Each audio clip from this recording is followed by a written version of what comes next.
Bien, seguimos con esta segunda parte, la investigación en epidemiología. Vamos a ver que todo esto, este estudio epidemiológico, tiene muchas fases o etapas donde nosotros debemos preguntarnos, hacernos todas estas preguntas y ir en modo ordenado y sistemático. Así se hace una investigación en epidemiología. Vamos a preguntarnos qué estudiar, para qué, dónde recolectar los datos, cómo recolectarlos, cómo procesarlos, cómo interpretarlos, etc. Los métodos que tenemos, bueno, tenemos la epidemiología descriptiva, la analítica y observacional, la analítica y experimental. ¿Bien? Las fases que tienen esto, bueno, en la descriptiva vamos a describir, vamos a dar la información, vamos a formar una hipótesis. Bien, las variables en epidemiología van a ser aquellas características de las cuales resulten de interés para poder estudiar y que las más comunes e universales es tiempo, lugar y persona. O sea, el tiempo cuando, la persona quién, el lugar dónde. Bien, las personas, vamos a estudiar el sexo, la edad, la raza, el lugar de nacimiento, nivel de educación, etcétera. Todas estas cosas con referencia a la persona. Con referencia al tiempo, vamos a ver, por ejemplo, la aparición estacional, la duración de los la variación estacional, la duración de los tiempos, el frecuencia con que ocurren eventos, etcétera, el periodo de incubación, los ciclos o periodos de aparición, etcétera. Y en el del lugar vamos a ver la flora, la fauna, el clima, la humedad, la altura, etcétera, de eh, las características con respecto al lugar. Luego, en la parte analítica, bueno, esta va a diseñar estudios para examinar, va a analizar y va a comprobar en las hipótesis. Y la de experimental, bueno, va a aprovechar los resultados de las dos primeras fases para hacer medidas de prevención, ¿ok? Para controlar los problemas de salud. Bien, aquí les puse el ejemplo que antes les nombraba de este señor Snow en la epidemia de cólera. Así para que lo lean, cómo él organizó y fue desarrollando su estudio para poder darse cuenta desde dónde iniciaba el contagio. Bien. Acá tenemos la historia natural de la enfermedad que nos va a ayudar también a entender todo este periodo. Esto ya lo debemos tener claro porque tenemos el prepatogénico, patogénico y pospatogénico. En el enfoque de riesgo lo que nosotros vamos a ver está las personas, ¿no? Las familias, comunidades, o sea, la probabilidad que tiene una persona o este grupo de personas de sufrir un daño en la salud. Y esto llamamos enfoque de riesgo. Bien, los factores de riesgo van a ser aquellas cosas, o sea, aquellos rasgos o características que hacen que aumente la probabilidad de sufrir una enfermedad. A veces, por ejemplo, el sexo, el tipo de enfermedad, la edad, todo esto van a ser factores de riesgo. También pueden dividirse en grupos diversos, por ejemplo los fisiológicos que están relacionados con el organismo, con la biología, pero también se ven influidos por una combinación de distintos factores. Bien, tenemos los conductuales, ya que esto esto va a depender mucho de la persona, cómo son su conducta, por ejemplo, si tiene un consumo excesivo de alcohol, de tabaquismo, si es obeso, etcétera, si no se vacuna, todas estas cosas va a depender de la persona. Bien, los demográficos van a estar relacionados con la población, la edad, el género, los subgrupos, etcétera. Y también tenemos los medioambientales, que esto, bueno, aquí abarcan factores sociales, económicos, culturales, políticos, factores físicos, químicos, que esto los encontramos ya en el entorno de la persona. Y los genéticos, que estos se basan en los genes del sujeto. por ejemplo, algunas enfermedades que ya vienen con la persona, que están en sus genes. Bien. También vamos a tener presente diversas determinantes.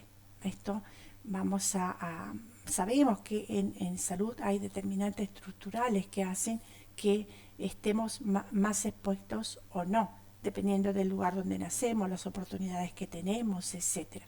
Este cuadro un poco nos indica y nos da un esquema de los ejes de desigualdad en el contexto económico, en los recursos que podemos tener, etcétera. Bien, y que son desigualdades en salud en sí.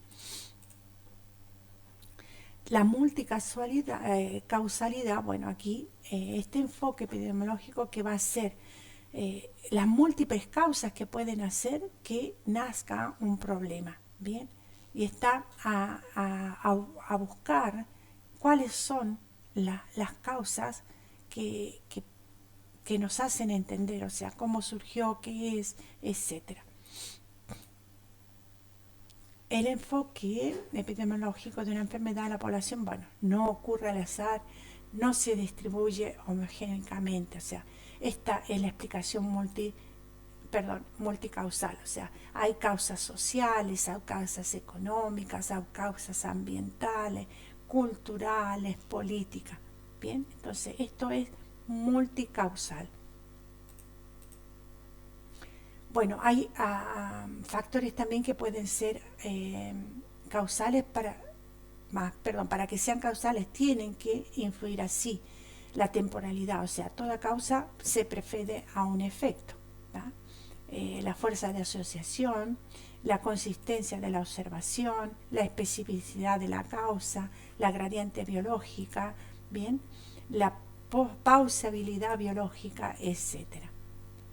Bueno, este enfoque también va a considerar la enfermedad en la población, que es un fenómeno dinámico y que su propagación va a depender de muchos factores, la interacción entre la exposición y la susceptibilidad, etc. Bien.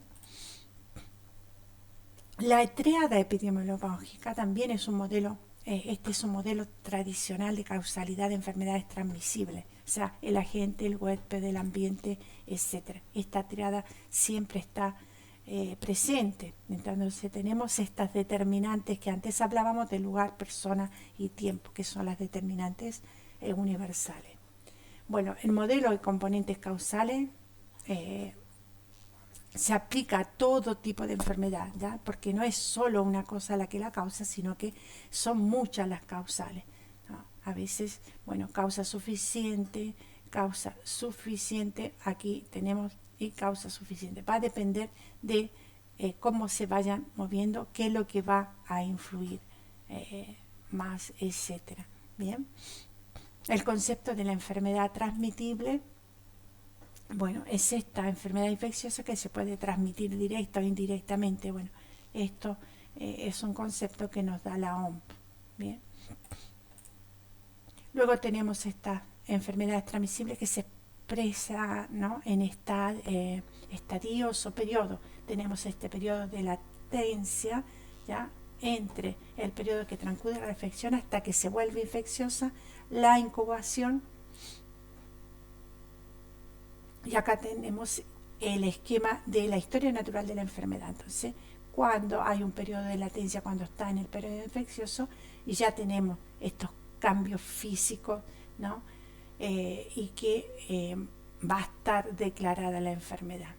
Este cuadrito nos va explicando bien desde el periodo de latencia hasta que se vuelve infeccioso. Bien, y después cuando ya no es infeccioso. O sea, no, lo hemos vivido con un poco la pandemia que hemos tenido. Bien, esta cadena epidemiológica, bueno, este agente, el reservorio, la puerta de salida, el modo de transmisión, la susceptibilidad del huésped, ¿no?, la puerta de entrada, la puerta, etcétera, todo esto siempre se va a ir cumpliendo. Acá tenemos la cadena epidemiológica del COVID. Bien, el agente causal, quién lo causa, quién era el reservorio, por dónde sale, cómo se transmite, la puerta de entrada y los huéspedes susceptibles.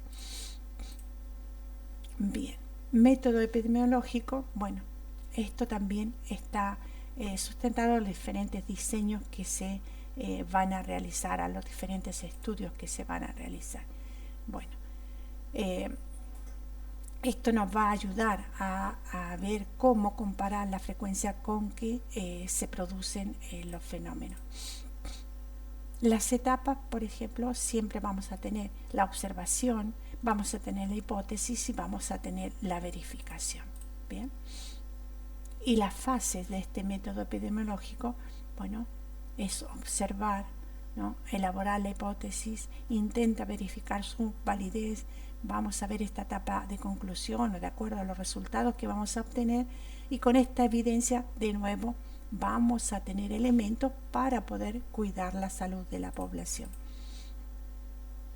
Bien, vamos a quedar hasta aquí, después vamos a hacer en otro videito un poco más corto los tipos de estudio. Bien, bueno, espero que le haya sido de